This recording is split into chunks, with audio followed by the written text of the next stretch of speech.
অতএব আটকাতে হবে। কি করলো তারা? চক্রান্ত করলো। চক্রান্ত তাদের সব আল্লাহ নস্যাৎ করে দিলেন। শেষমেশ থাকতে পারলো না, মক্কা থেকে 1000-এরও বেশি সৈন্য নিয়ে বদরের ময়দানে পৌঁছে গেল।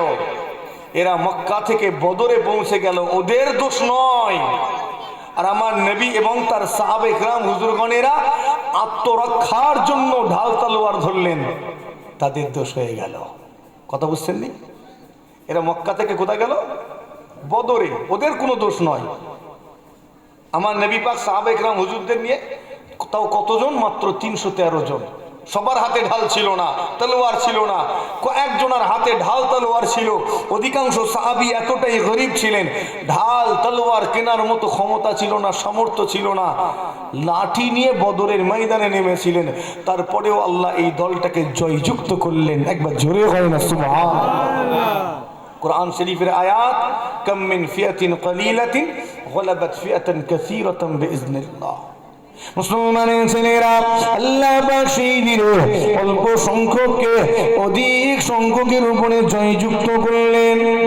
313 জনাকে 1000-এরও বেশি কুফারে কুরাইশদের উপরে আল্লাহ জয়যুক্ত করেছেন। কুফারে কুরাইশেরা এই ময়দান থেকে প্রাণ বাঁচানোর জন্য কিছু পালিয়ে গেল, কিছু নেতা নিহত হয়ে পড়ে রইল, আর কিছু কুরাইশ ঈমানদারদের হাতে বন্দী হলো। কটা দল হলো? 3টে। তো এক দল নেতাগুলো সব নিহত হয়ে পড়ে রইল ছিন্ন ভিন্ন হয়ে, আর একদল জান বাঁচাতে পালিয়ে গেল, আর একদল বন্দী হলো। তো যারা পালিয়ে গেল তাদের মধ্যে উমায়ের বলে একজন আছে। সাফওয়ান মক্কার জীবনে আমার নবীর উপরে সাহাবে کرام হুজুরদের উপরে অনেক অত্যাচার করেছে, এই উমায়ের আর সাফওয়ান। আর উমায়ের ছেলে বন্দী হয়ে গেছে বদরে। উমায়ের আর সাফওয়ান হাতিমে কাবাতে বসে বসে, কাবা বাইতুল্লাহ শরীফের পাশে, এই হাতিমে কাবাতে বসে বসে দুইজনা আলোচনা করেছে। কিসের আলোচনা? বদরের ময়দানে লজ্জাজনক পরাজয়ের বিষয়ে আলোচনা। তারা আলোচনায় বলতে লেগেছে, মুহাম্মদ এবং তার সঙ্গী সাথীরা, মুহাম্মদ এবং তার সঙ্গী সাথীরা আমাদের নেতাগুলোকে কোনো সম্মান দেখায়নি, কোনো ইজ্জত দেখায়নি, এমনকি আমাদের নেতাগুলোর প্রতি কোনো সৌজন্যতাবোধ দেখায়নি। আমাদের নেতাগুলোকে টেনে টেনে নিয়ে গিয়ে ওই ময়লা ফেলার কুয়াতে ফেলে দিয়েছে। সবার জানা আছে বদরে একটা কুয়া আছে না? এখনো অনেকে হাজী সাহেব গিয়ে দেখতে পান। তো বদরের ময়দানে নেতাগুলো সব পড়ে আছে, যুদ্ধ হয়ে গেছে, বন্দী হয়েছে, কিছু কিছু পড়ে আছে, পালিয়ে গেছে কিছু। তো আমার নবী বললেন, এদেরকে জড়ো করো এক জায়গায়। কেন? কবর দেওয়া হবে। কথা ঠিক না বলবো? কবর দেওয়া হবে। তো কোথায় কবর দেবে? কথা বুঝছেন? কবরটা দেবে কোথায়? কোন ইমানদারের কবরে বেঈমানের কবর দেওয়া যাবে না। কেন? কেন? কারণ কি? অনেক কারণ আছে, যে কারণটা বললে আপনি বুঝবেন, আমি সেই কারণটা বলি। আচ্ছা ধরেন আপনার এলাকায় কবরস্থানে একটা বেঈমানের কবর হয়ে গেছে, আপনি গিয়ে সালাম দেবেন না কবরস্থানে? আসসালামু আলাইকুম ইয়া আহলাল কুবুর, ও কবরবাসীগণ, আপনার প্রতি আল্লাহর রহমত, আল্লাহর দয়া, আল্লাহর শান্তি বর্ষণ হোক। আচ্ছা ওইখানে যদি একটা বেঈমান ঢুকে বসে থাকে, তাকে তো সালাম দিয়ে ফেললেন, তাকে সালাম দেওয়া জায়েজ আছে? হ্যাঁ, এই জন্য আরো অনেক কারণ আছে, যেটা বললে আপনি বুঝবেন, আমি সেই কারণটা বললাম। তো এই জন্য ইমানদারের কবরস্থানে বেঈমানের কবর দেওয়াটা জায়েজ নয়। আমার নবী বললেন, এক কাজ করো, এই কুয়াতে ফেলে দাও, এই কুয়াটাতে। ওই কুরাইশ নেতাগুলোকে কুয়াতে ফেলে দেওয়া হয়েছে। উমাইর আর সাফওয়ান হাতিমে কাবাতে বসে বসে আলোচনা করেছে, মুহাম্মদ আমাদের নেতাগুলোকে সম্মান দেখায়নি। যত যাই হোক তারা নেতা ছিল, কিছুটা সম্মান তাদের প্রাপ্য ছিল, কিন্তু সেই সম্মানটুকু দেখায়নি, অপমান করেছে। টেনে খিচড়ে নিয়ে গিয়ে ওই ময়লা ফেলার কুয়াতে নিক্ষেপ করেছে। আমার রাগ হচ্ছে। উমাইর বলছে, বলছে আমার এত রাগ হচ্ছে যেন মনে হয় এখান থেকে মদিনাতে গিয়ে মুহাম্মদকে নিজে হাতে শেষ করে আসি, কিন্তু আমার কিছু প্রতিবন্ধকতা রয়েছে, আমার কিছু ওজর আছে। এই প্রতিবন্ধকতা কি জানো? বাজারে আমার কিছু ঋণ আছে, কিছু ধার আছে, এই ঋণ পরিশোধ করার ক্ষমতা আমার এখন নাই, ঋণের বোঝা কাঁধে নিয়ে ঘুরে বেড়াচ্ছি। আরো একটা কারণ রয়েছে, আমার পরিবার আমার অবর্তমানে ভেসে যাবে, তাদের দেখাশোনা করার মতো কেউ নেই, একমাত্র আমার উপরেই তারা ডিপেন্ডেন্ট, আমার উপরেই নির্ভরশীল, আমি ছাড়া আর কেউ নেই। আর আমার ছেলেটাও তো বন্দি, এজন্য আমি যেতে পারছি না। উমায়ের বলছে এই জন্য আমি যেতে পারছি না, এগুলো যদি না থাকতো আমি চলে যেতাম। তখন সাফওয়ান বড্ড চালাক, আমি খুব সংক্ষেপে বলছি, বড্ড চালাক, এই সুযোগটা কাজে লাগালো। আপনার এলাকাতেও কিছু কিছু আছে আপনাকে ব্যবহার করে নেয়, ওই মানুষগুলো থেকে দূরে থাকবেন। যারা আপনাকে ব্যবহার করে নেয় এই মানুষগুলো থেকে দূরত্ব বজায় রাখতে হবে। সাফওয়ান তখন বলছে আচ্ছা তোমার ঋণ আছে, ঠিক আছে, তোমার যা ঋণ আছে ঋণের বোঝাটা আমি নিয়ে নিলাম, তুমি চিন্তা করো না, তোমার বাজারে যত ঋণ আছে আমি পরিশোধ করে দেবো। এখানে আর একটা কথা বলে রাখি, কুফারে কুরাইশেরা আইয়ামে জাহেলিয়া যুগের মানুষেরাও ঋণটাকে বড্ড ভয় করত, ঋণটাকে বড্ড ভয় করত। আমরাও ভয় করি তো নাকি গো? ঋণকে ভয় করি না? আমরা এতটাই ভয় করি, ঋণ নেওয়ার পরে পরিশোধ না করাটা ফরজ মনে করি। কথা ঠিক না বলবো? হ্যাঁ ঠিক বলছে। এই ঋণ নেওয়ার পরে পরিশোধ না করা কি তাই কি? আমাদের তো ঋণ নিয়ে পরিশোধ না করা ফরজ। একবার ঋণ দিয়ে দেখবেন তাকে আর খুঁজে পাবেন নি, হয় বাপ মারা যাবে তার, না হয় দাদু মারা যাবে, না হয় চাচি মারা যাবে, না হয় ইমার্জেন্সি কাজে মিটিংয়ে চলে যাবে, খুঁজে পাবেন নি, তার টিকি দেখতে পাবেন নি। এই জন্য মানুষ ঋণ দেওয়াটাও বন্ধ করে দিয়েছে। খবরদার, ঋণ রেখে মওতের স্বাদ চাখবেন না, ঋণ রেখে কবরে যাবেন না। যদি আপনার ঋণ থাকে আপনার জানাজা পড়ানো হবে না, ময়দানে পড়ে থাকবে লাশটা। জানা আছে আপনার? এই জানা আছে? যদি ঋণ থাকে জানাজা পড়ানো যাবে না, ওই অবস্থায় থাকবে। এজন্য ইমাম সাহেব জানাজার ময়দানে লাশ সামনে রেখে চিৎকার করে বলে যদি মাইয়াতের কোনো ঋণ থাকে আপনারা মাফ করে দেবেন, যদি না পারেন, মাফ করে দিতে না পারেন, উপযুক্ত প্রমাণ সহ তার আওলাদদের সঙ্গে দেখা করবেন বা কোনো একটা ব্যক্তিকে জিম্মাদার বানাই। কথা ঠিক বলছি না বল? কেন? কেননা ঋণ থাকলে তার জানাজা, আমার নবীও পড়াননি তো, একজন সাহাবা হুজুর ইন্তেকাল হয়ে গেছে,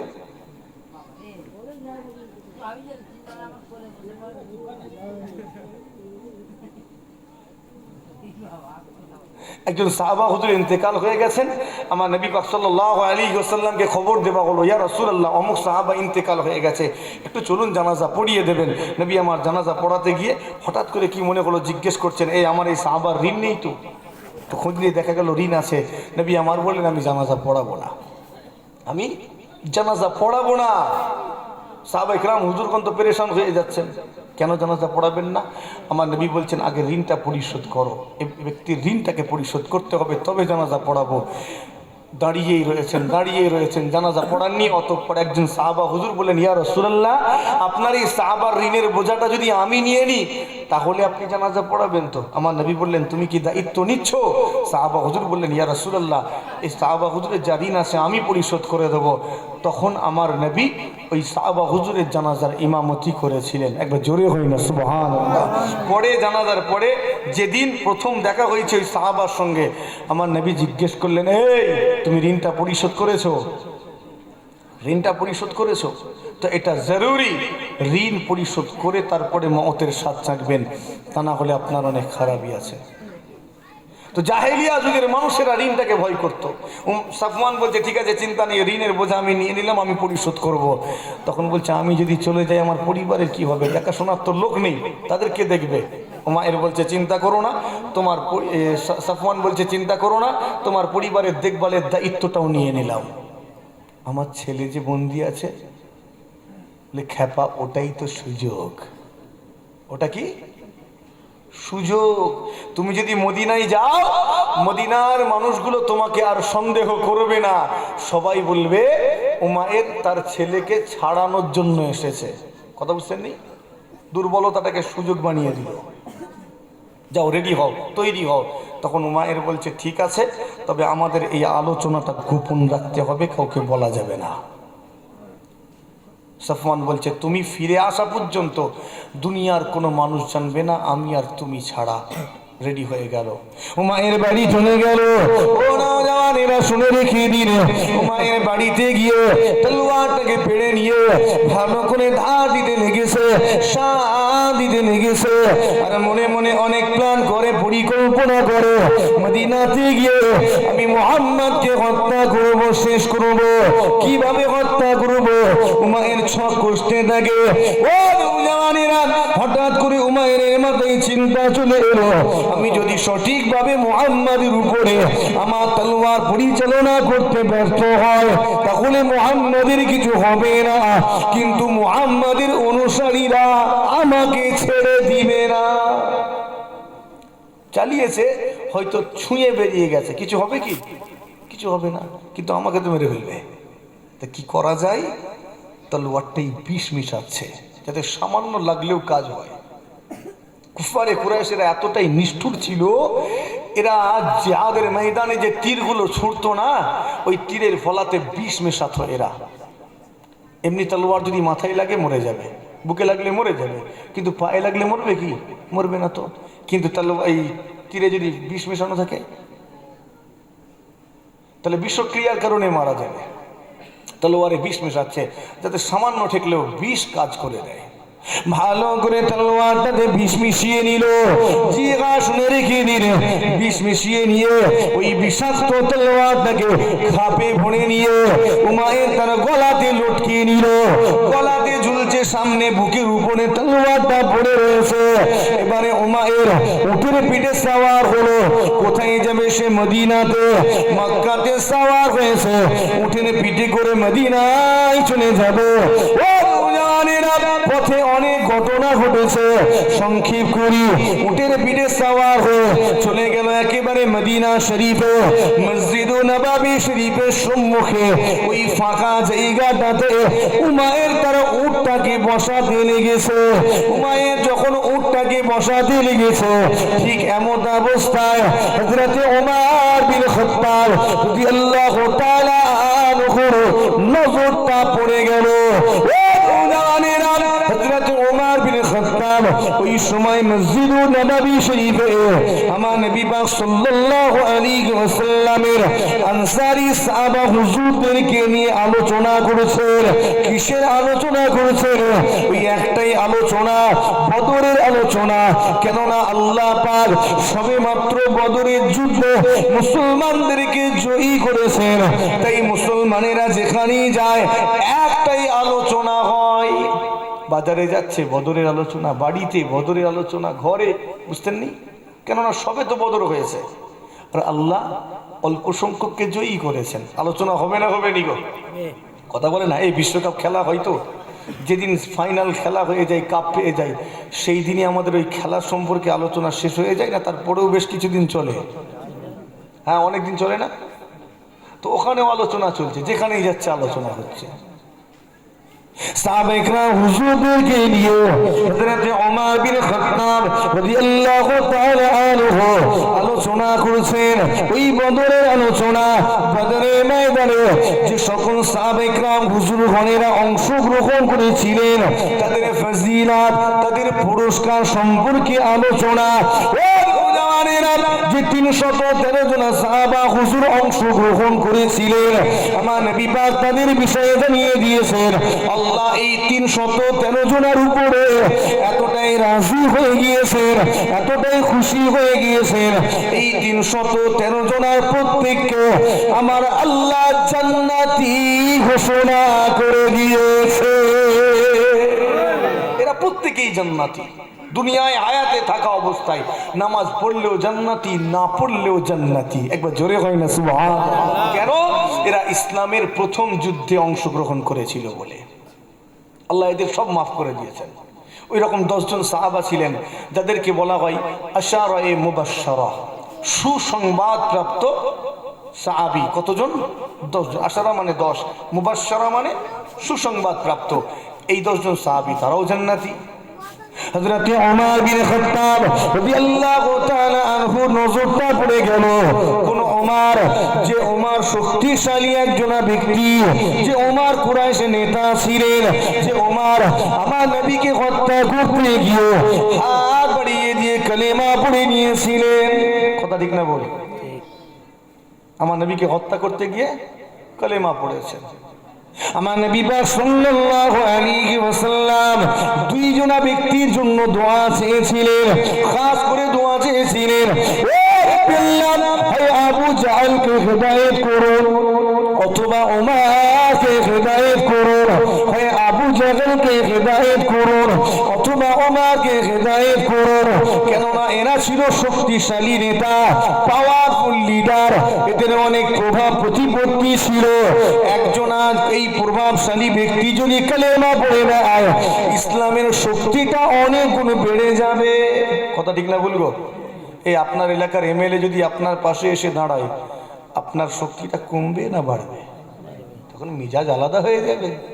এমনি প্রধান দাঁড়ালেই যা চিৎকার করেন আপনি, এমএলএ দাঁড়ালে তো ব্যাপারটাই আলাদা, ধরে রাখা মুশকিল হয়ে যাবে। কথা ঠিক না? তো এই 2 জন পাওয়ারফুল, একজন যদি কালেমা পড়ে, ইসলামের শক্তিটা অনেক গুণ বেড়ে যাবে।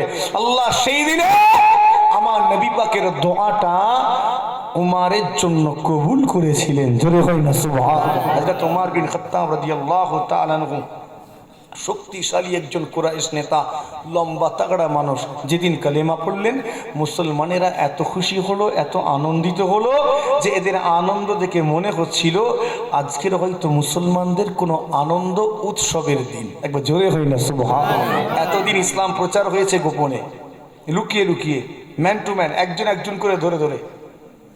আর যেদিন ওমর বিন খাত্তাব হুজুর কালেমা পড়লেন, সেদিন থেকে আর গোপনে নয়, কালেমা পড়ার পরে তিনি ওখান থেকে কাবা বাইতুল্লাহ শরীফে চলে গেলেন। এই মুহূর্ত থেকে ইসলাম প্রকাশ্যে প্রচার শুরু হয়ে গেল। একবার জোরে হয় না সুবহানাল্লাহ। ওই মুহূর্ত থেকে, কেন কালেমা পড়ে সোজা কাবা বাইতুল্লাহ শরীফে গিয়েছিলেন, এইভাবে ধরেছিলেন, কার দম আছে আয়। কথা বুঝছেন নি? একজন শক্তিশালী নেতা, বিচক্ষণ নেতা, তিনি দেখতে পেয়ে গেলেন উমায়ের উট বসাচ্ছে, উমায়ের উট বসাচ্ছে। তিনি দূরদর্শী ছিলেন, বড় বিচক্ষণ ছিলেন। আপনাদের জানা রয়েছে খোলাফায়ে রাশিদিনের 2 নম্বর খলিফা। কথা ঠিক না ভুলগো?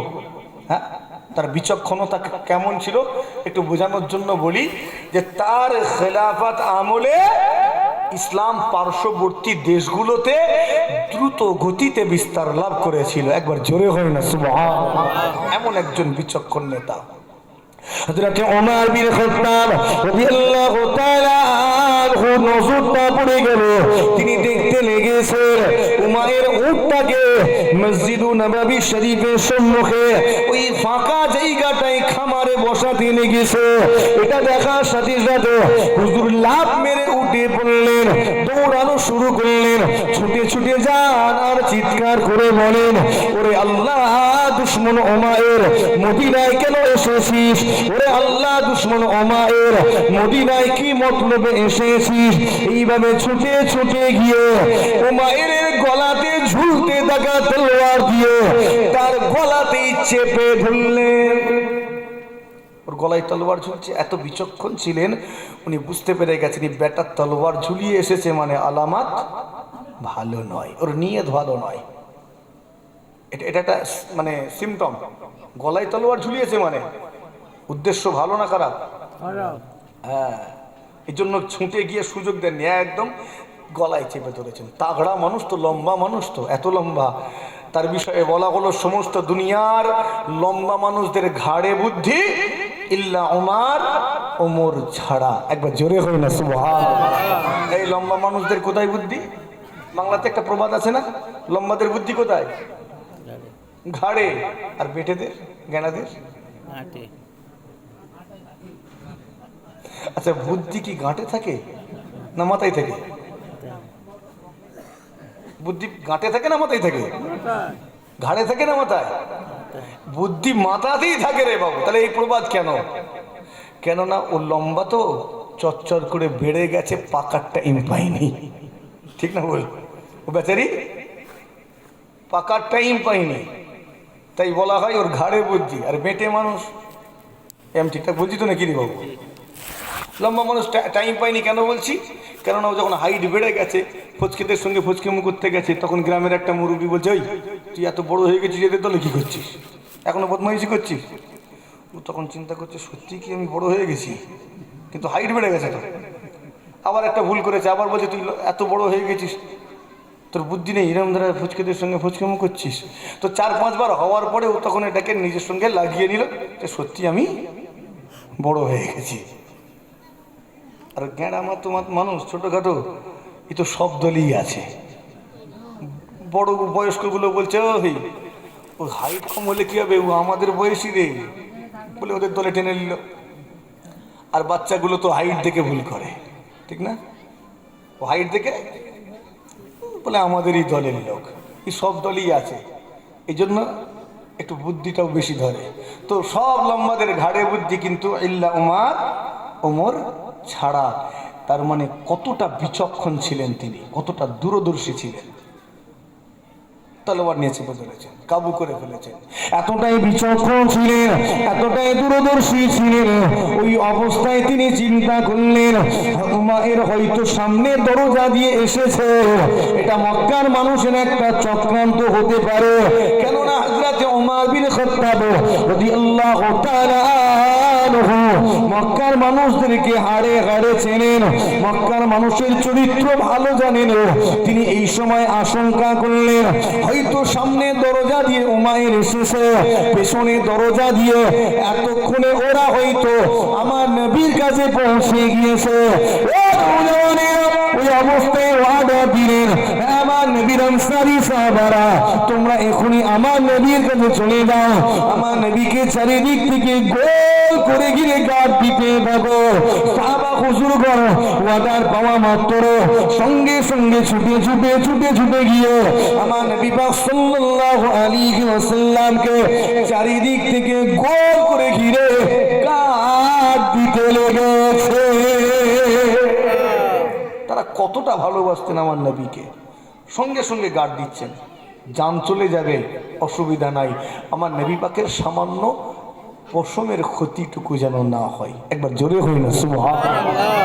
তারা এতটা ভালোবাসতেন। একজন সাহাবা হুজুর ছিলেন, এই আলোচনা বাড়াবো না, ছেড়ে দেবো গো, অনেকটা আর বেশি না, অল্প সময়। একজন সাহাবা হুজুর ছিলেন, 3টে বেজে যাচ্ছে, অনেকটা সময় হয়ে গেছে, ক্ষমা করে তোমার, টাইম পাস করে লাভ নেই, যা হবে জি যতটুকু হচ্ছে এটা বলে ইনশাল্লাহ করছি। তো কোথায় ছিলাম যেন? হ্যাঁ, একজন সাহাবা হুজুর ছিলেন, তিনি সারা জীবনে আমার নবী পাকের দিকে কখনো পিঠ করেননি। ভালো করে শুনবেন, সারা জীবনে আমার নবী পাকের দিকে কখনো পিঠ করেননি, সব সময় আমার নবী পাকের দিকে মুখ করেছেন, এক মুহূর্তের জন্য পিঠ করেননি। আমার নবীকে এত ভালোবাসতেন, এত আদব ছিল ওই সাহাবা হুজুরের মধ্যে। তো জিহাদের ময়দানে নেমেছেন, তিনি চিন্তা করছেন, আমি জিহাদের ময়দানে এখানে লড়াই করব, আমার নবী পাকের দিকে পিঠ করব, সারা জীবনে পিঠ করিনি, আজকে পিঠ করব না, অসুবিধা নেই, আমি আমার নবীকে গার্ড দেবো। সাহাবা হুজুর আমার নবীকে গার্ড দিয়ে দাঁড়িয়ে পড়লেন, আমার নবী পাকের দিকে সেখানেও পিঠ করেননি। একবার জোরে হই না সুবহানাল্লাহ। গার্ড দিয়ে রেখেছেন। একটা তীর এসে পিঠে গিতে গেল, একটা তীর পিঠে গিতে গেল, আমরা কি করতাম, ঘুরে দেখতাম, কথা ঠিক না বলবো, এই কে মেরেছে বা কোথা থেকে এলো দেখতাম। সাহাবা হুজুর নড়েননি, একদম ওইভাবেই আছে।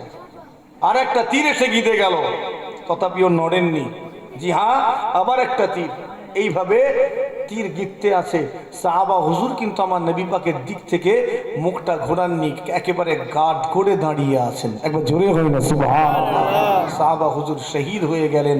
শাহাদাতের পরে তার পিঠ থেকে তীরগুলো বের করা হচ্ছে, গুণা হচ্ছে, 1টা 2টো 3টে 4টে, এইভাবে গুনতে গুনতে কিতাবের মধ্যে বর্ণিত হয়েছে একটি রিওয়ায়েতে যে ওই সাহাবা হুজুরের পিঠ থেকে তীর বের করতে করতে সেই দিনে 80খানা তীর বের হয়েছিল।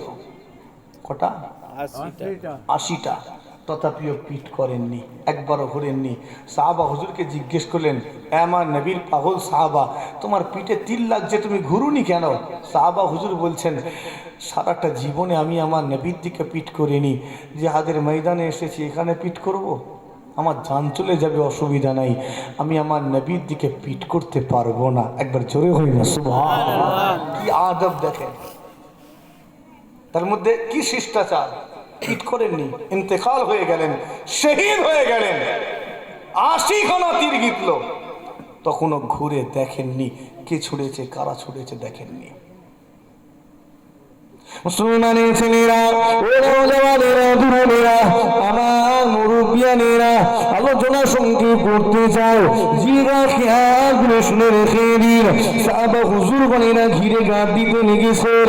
একজন সাহাবা হুজুর জানিয়ে দিলেন, ইয়া রাসূলুল্লাহ, ইয়া হাবিবাল্লাহ, মক্কা জমিন থেকে আল্লাহ দুশমন উমাইর এসেছে, মক্কা জমিন থেকে আল্লাহ দুশমন উমাইর এসেছে, সে আবার গলাতে তলোয়ার ঝুলিয়ে এসেছে, উমার তাকে তার তলোয়ার দিয়ে কাবু করে রেখেছে।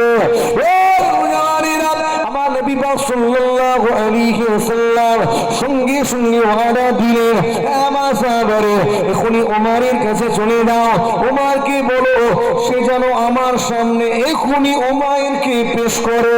সঙ্গে সঙ্গে খবর দেওয়া হলো, হযরত ওমর বিন খাত্তাব রাদিয়াল্লাহু তাআলা ওই অবস্থায় হুমায়ুনের গলাতে তলোয়ার চেপে ধরে কাবু করে আস্তে আস্তে করে আমার নবী পাকের দরবারে এনে পেশ করলেন। ও হযরত ওমর বিন খাত্তাব রাদিয়াল্লাহু তাআলা একজন শক্তিশালী নেতা ছিলেন, লম্বা তাগড়া নেতা ছিলেন। উমাইরকে তলোয়ার দিয়ে এমন ভাবে কাবু করে রেখেছেন, উমাইর নাড়াচাড়া করতে পারে না। উমাইরের বড় কষ্ট হচ্ছে, এটা দেখে রাহমাতাল লিল আলামিন নবী আমার সহ্য করতে পারলেন না। সঙ্গে সঙ্গে উমারকে ওয়াদা দিলেন, উমার তুমি উমাইরকে ছেড়ে দাও। কেমন দয়ার সাগর! আল্লাহ যথাযথই বলেছেন, ওয়ামা আরসালনাকা ইল্লা রাহমাতাল লিল আলামিন, হে আমার হাবিব, আমি আপনাকে তামাম আলামের জন্য দয়ার সাগর করে পাঠিয়েছি। একবার জোরে হয় না সুবহানাল্লাহ। কেমন দয়ার সাগর! দুশমনের উপরেও দয়া দেখান, পারবো আমরা? হ্যাঁ, দুশমনের উপরেও দয়া দেখাচ্ছেন, এমন দয়ার সাগর, যিনি পশুগুলোর উপরেও দয়া দেখানো শেখালেন। একবার জোরে হই না সুবহানাল্লাহ। এই আমি জাহেলিয়া যুগের মানুষগুলোর অন্তরে দয়া ছিল, মায়া মমতা ছিল, শক্ত পাষাণ ছিল।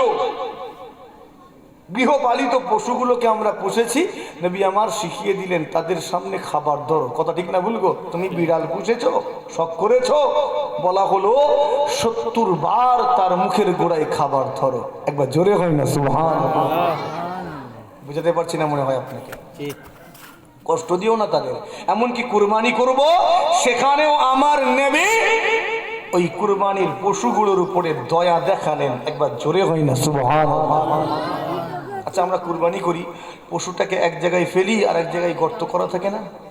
হ্যাঁ, ধরেন এখানে গর্ত করা আছে, ওখানে ফেললাম, ফেলার পরে বেঁধে নিয়ে শিং ধরে, ল্যাজ ধরে, ঠ্যাং ধরে টেনে হিঁচড়ে নিয়ে আসি না?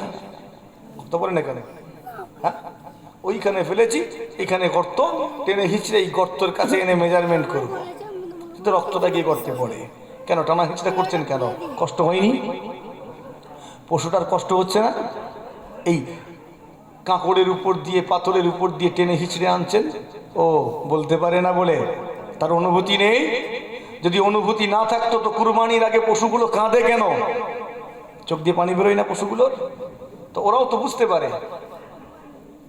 সতর্কতা অবলম্বন করবেন, যেখানে গর্ত করেছেন ওখানেই ফেলবেন, টানা হিঁচড়া করবেন না, তাহলে কুরবানিটা মাকরুহ হয়ে যাবে। কি হবে?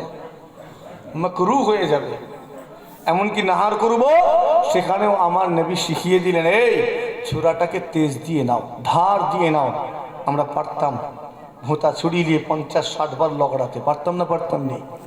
কিন্তু আমার নবী বললেন, ছুরাটাকে তেজ দিয়ে নাও, ধার করে নাও, শান দাও। 2.5 প্যাচের সিস্টেমটা রেখে দিয়েছেন না তুলে দিয়েছেন? এখনো আছে? কেন আড়াই প্যাঁচ কেন? যাতে পশুটার কষ্টটা কম হয়। আমার নবী বললেন, এই কোরবানি করবি, কষ্ট দিস না, যতটা পারিস কম কষ্ট দিয়ে কোরবানি কর। একবার জোরে হই না সুবহানাল্লাহ। তো এমন দয়ার সাগর নবী আমার, ওই অবলা জন্তুগুলোর উপরেও দয়া দেখালেন, দুশ্মনের উপরে দয়া দেখালেন। ওমায়েরকে ছেড়ে দাও।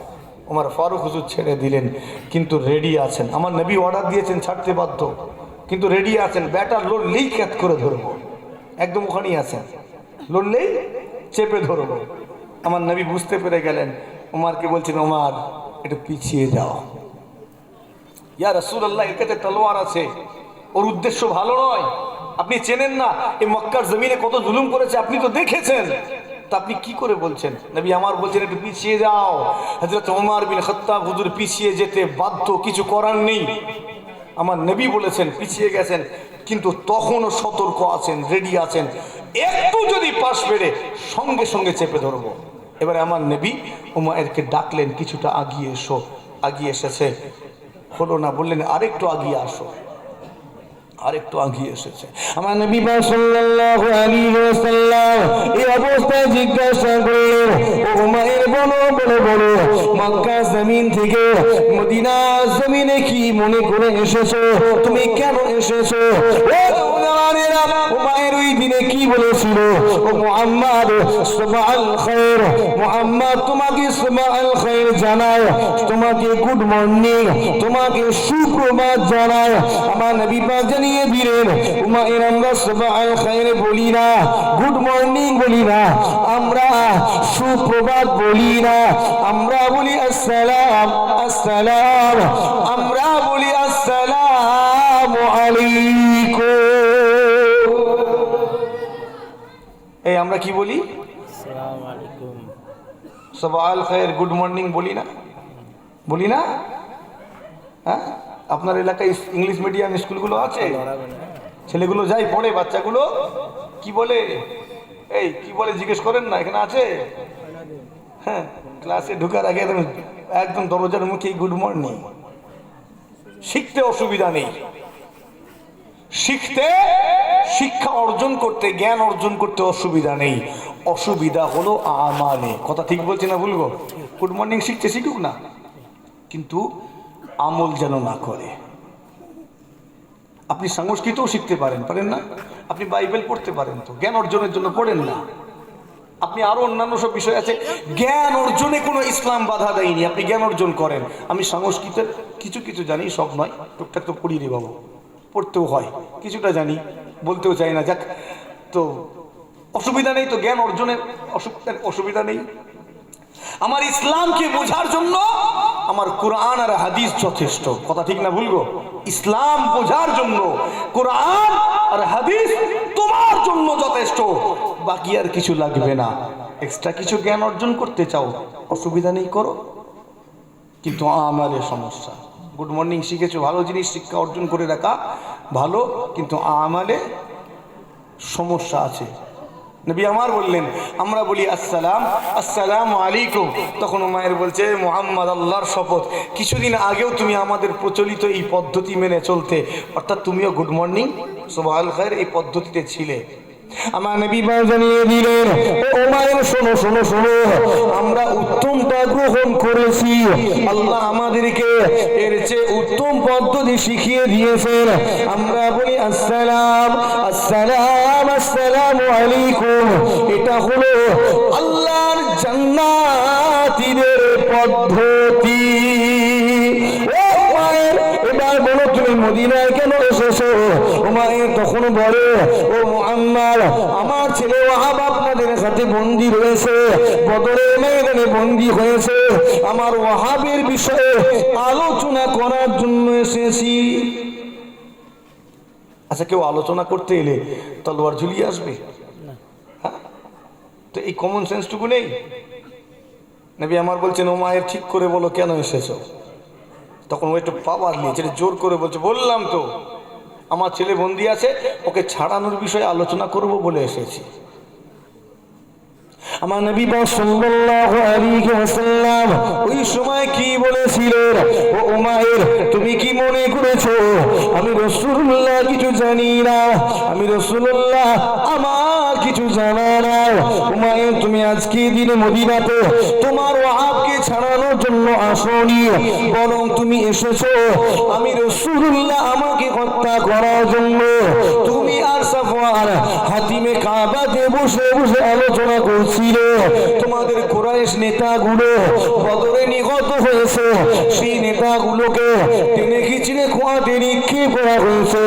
এই বিষয়টা তোমাকে কষ্ট দিয়েছে, তোমাদের নেতাগুলোকে অপমান করা হয়েছে, এটার কারণে তোমার রাগ হয়েছে। তুমি আর সাফওয়ান আলোচনা করছিলে। কোথায় আলোচনা করছিল? কাবা কোথায়? কাবার কোন জায়গায়? কাবার হাতিম। হাতিম কোনটা?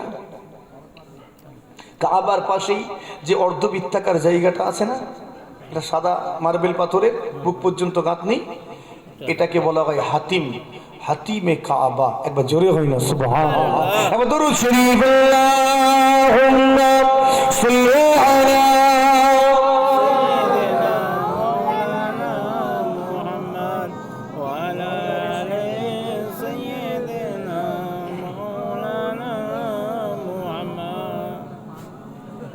আমার দিনদার ইমানদার ভাই, নিকার আল্লাহওয়ালা পরহেজগার মুমিন মুসলমান ভাই জানেরা, কুয়াশা ঢুকে পড়ছে। এবার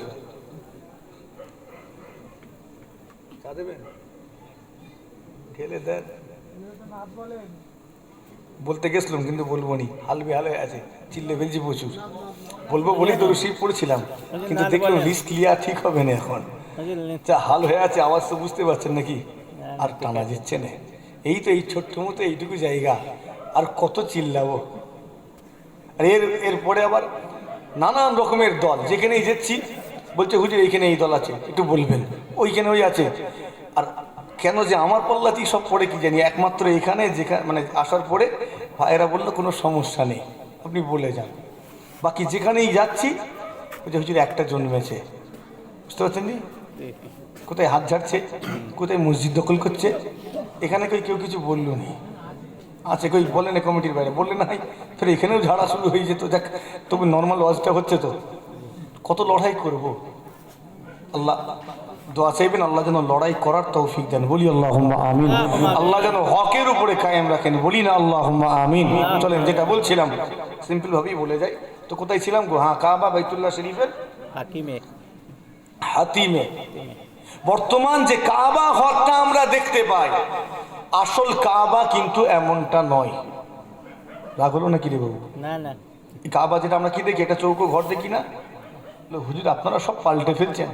আরে আমি পাল্টাইনি, যেটা ছিল সেটা বলছি। যে কাবা আমরা চার কোণা একটা ঘর দেখতে পাই না, কালো চৌকো একটা ঘর। কাবা কিন্তু চৌকো কোনো ঘর ছিল না। কাবা তাহলে কেমন ছিল? পুরো ওই যে হাতিম অর্ধবৃত্তাকার জায়গা, ওটা পুরোটাই কাবার ঘরের ভিতরে ছিল।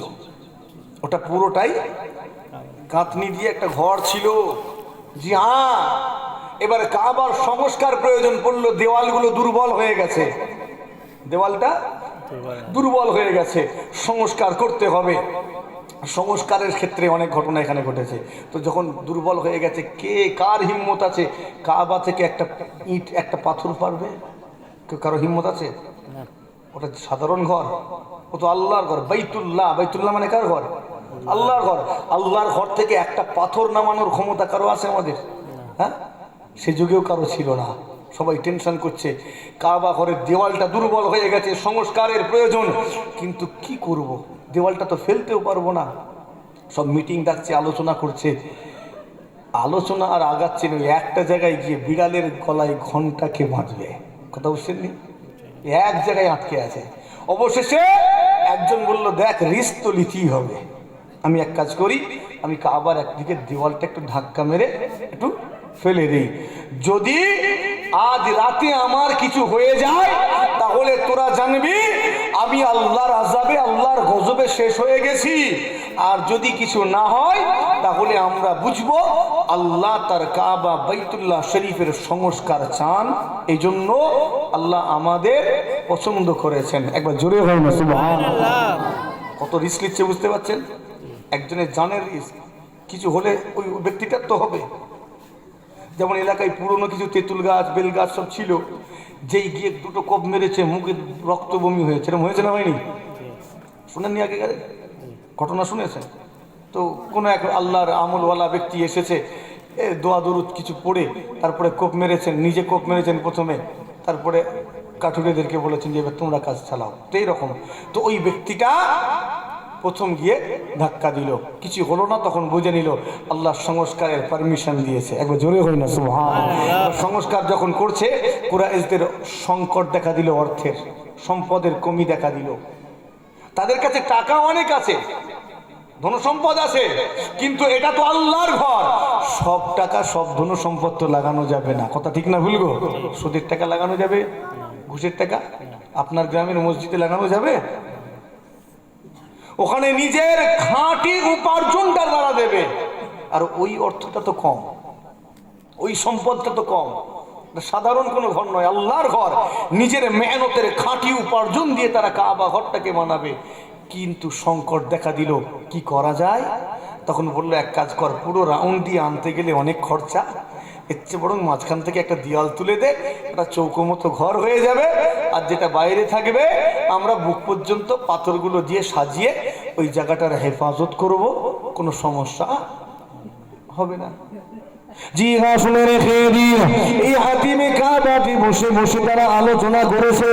আমার নবী বলতে লেগেছেন, ও উমায়ের, তুমি আর সাফওয়ান হাতিমে কাবাতে বসে বসে দুইজনে আলোচনা করেছো তোমার ঋণের বোঝা এবং তোমার পরিবারের দেখভালের দায়িত্ব সাফওয়ানের কাঁধে এই শর্তে চাপিয়ে দিয়েছো যে তুমি মদিনা জমিনে এসে আমি রাসূলুল্লাহ আমাকে হত্যা করবে।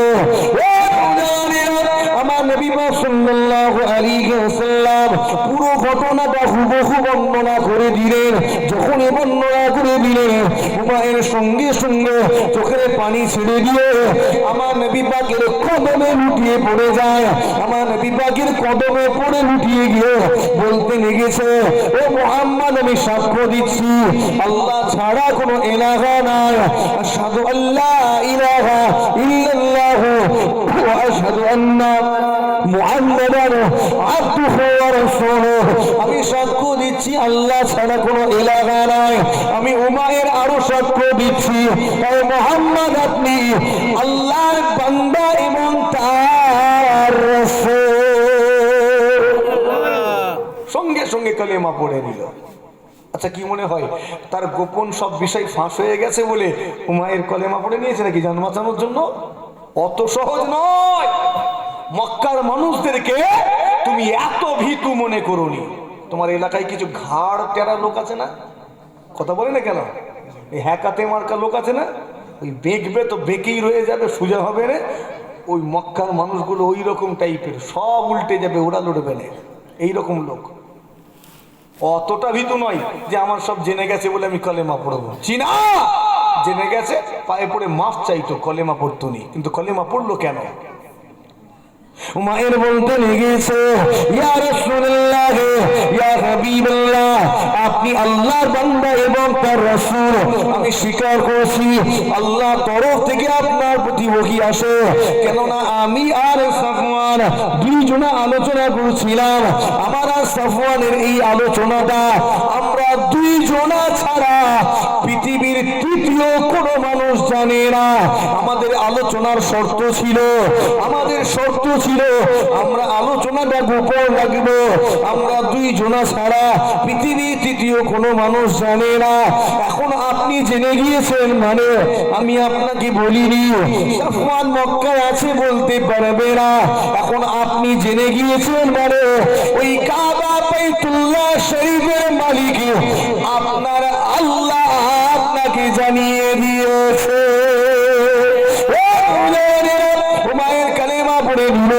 আরো বলতে লেগেছে, ইয়া রাসূলুল্লাহ, ইয়া হাবিবাল্লাহ, আজ আজকে দিনে আপনার কদমে আল্লাহ ফেলেছেন, তিনি আমার পরিবর্তন চান, আমার ভালো চান, আমাকে জান্নাতি বানাতে চান।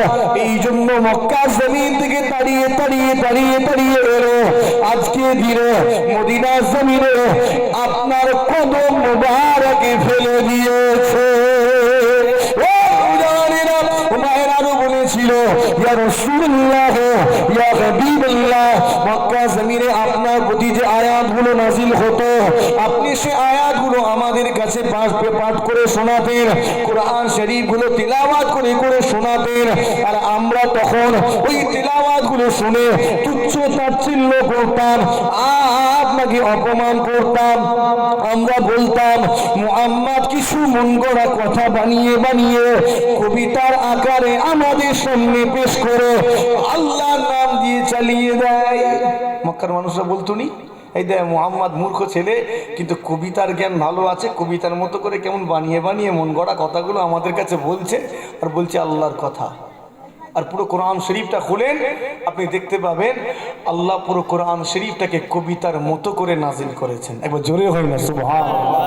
কোরআন শরীফ কুল আউযু বিরাব্বিন নাস মালিকিন ইলাহিন, লাস্টের দিকে মিলছে না মিলেনি?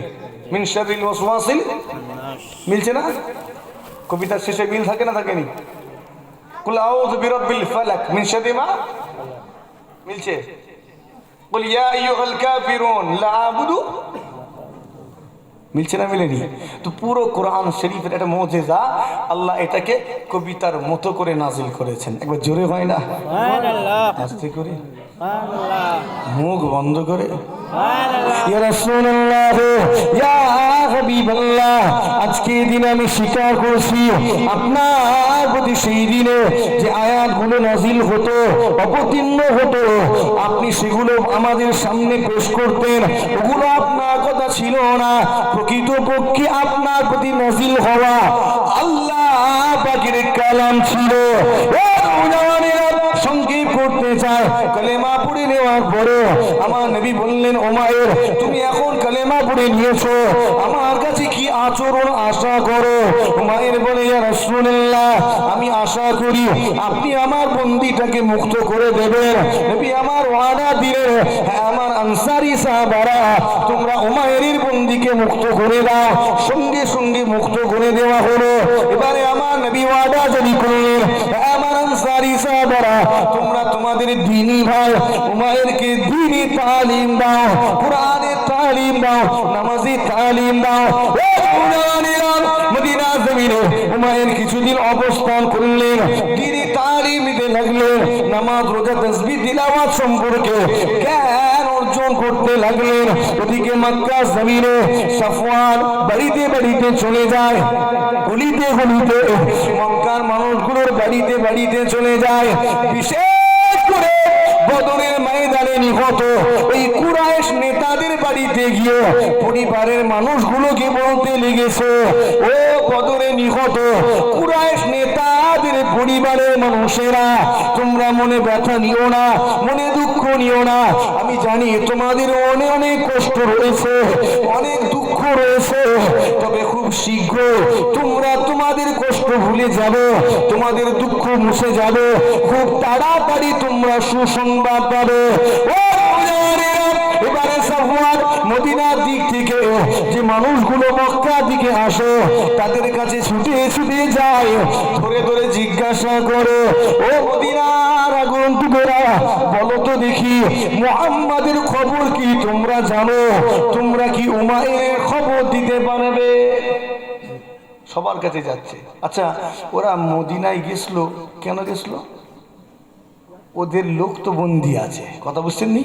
তো নিজেদের ঝামেলা নিয়ে পেরেশান, ছাড়ানোর জন্য গেছে, তো ওদের নিজেরাই পেরেশান আছে।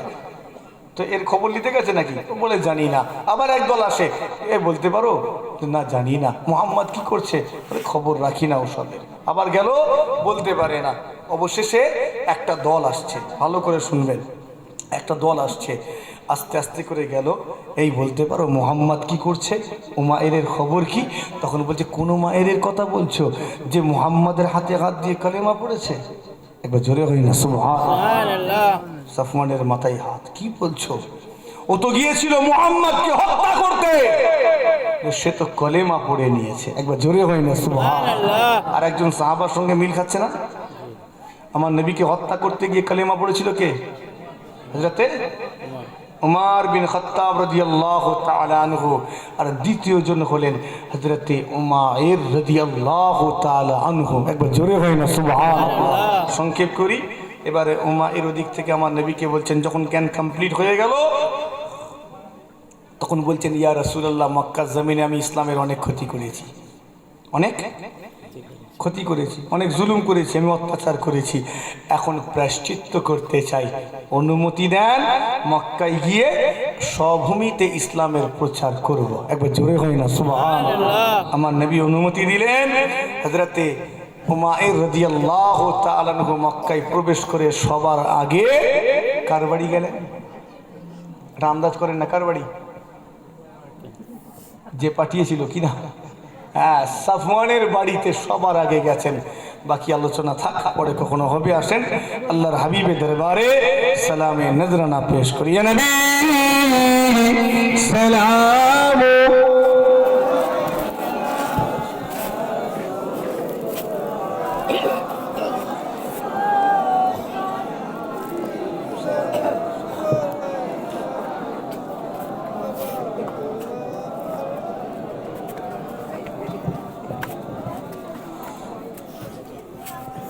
এই সব মসজিদে চলে এসো, ব্যাপক কুয়াশা পড়েছে দেখছি।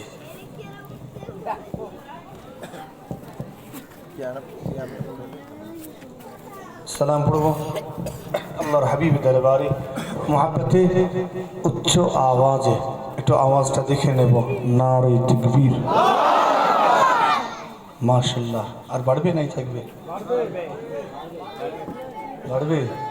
নারে তাকবীর, মাশাআল্লাহ। এই তোমরা চলে এসো না ভিতরটায়। যা পাবজি টাবজি খেলেছো সব বাদ দিয়ে দাও না, ঢুকে পড়ো না। ঠান্ডা তো চলে যাচ্ছে, কয়লার ইঞ্জিনে ধোঁয়া দেওয়ার মতো তো এমন সময় নেই।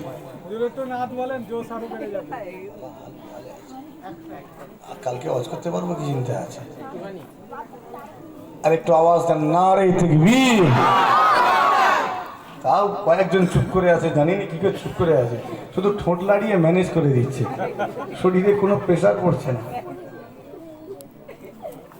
এটা কি হয়েছে? তুমি দেখা করবে, ফতোয়া দিয়ে দেবো তোমায়, ঠিক আছে? দোয়ার পরে দেখাটা করবে অবশ্যই। না, বড় চুল আমিও রেখেছি, তবে শরীয়তের একটা সীমা আছে, সেটা এখানে বলবো নি, দেখা হলে বলবো ইনশাল্লাহ।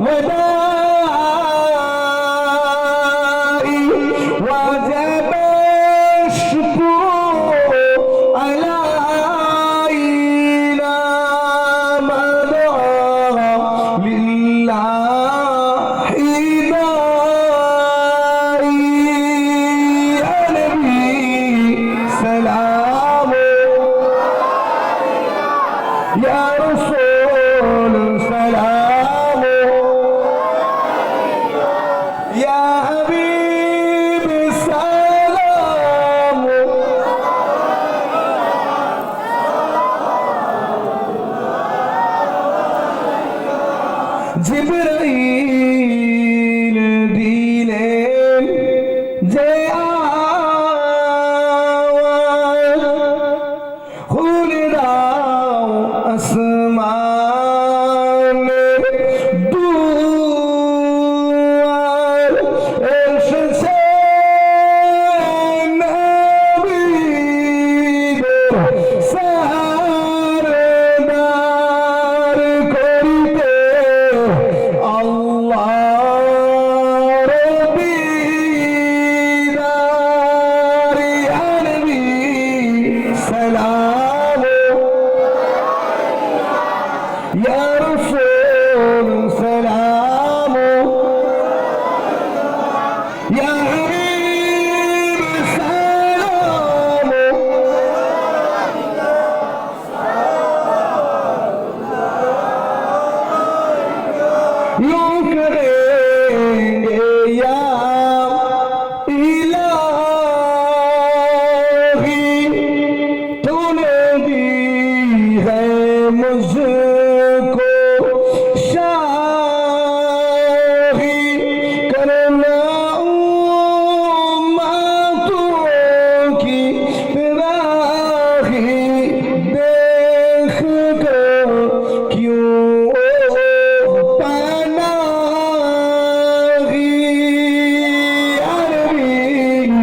بلغ العلا بكماله كشف الدجى بجماله حسنة جميع خصاله صلوا عليه وآله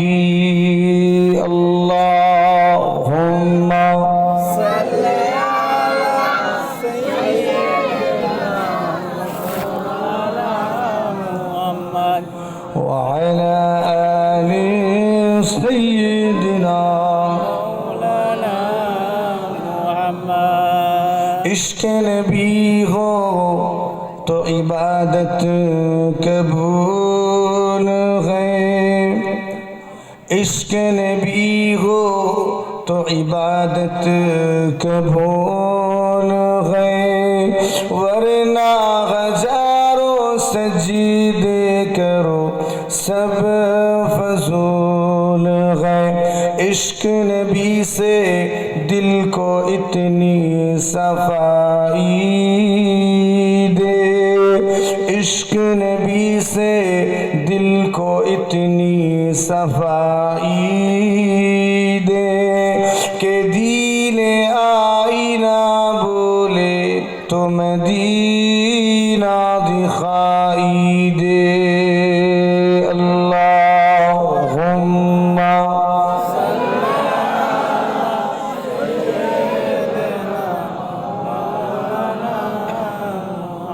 وعلى آل سيدنا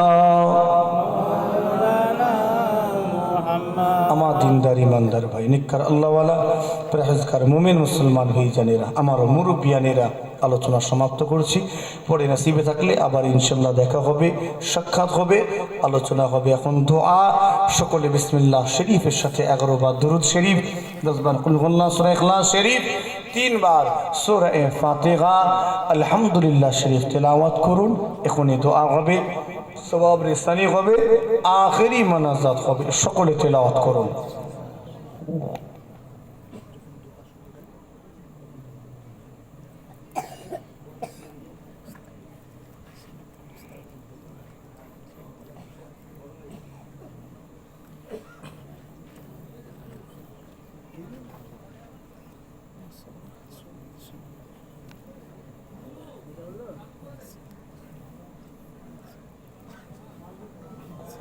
যারা তাবারুকের দায়িত্বে আছেন তাবারুক নিয়ে এসে রেডি থাকবেন তাবারুক নিয়ে এসে একেবারে রেডি থাকবেন যখন দোয়া শুরু হবে তাবারুক বিতরণ শুরু করবেন আচ্ছা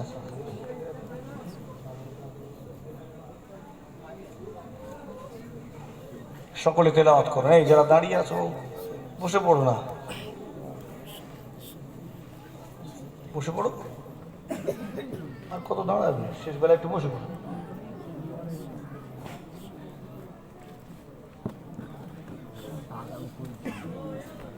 এই তাবারুক এখন দেবে না রেডি থাকবে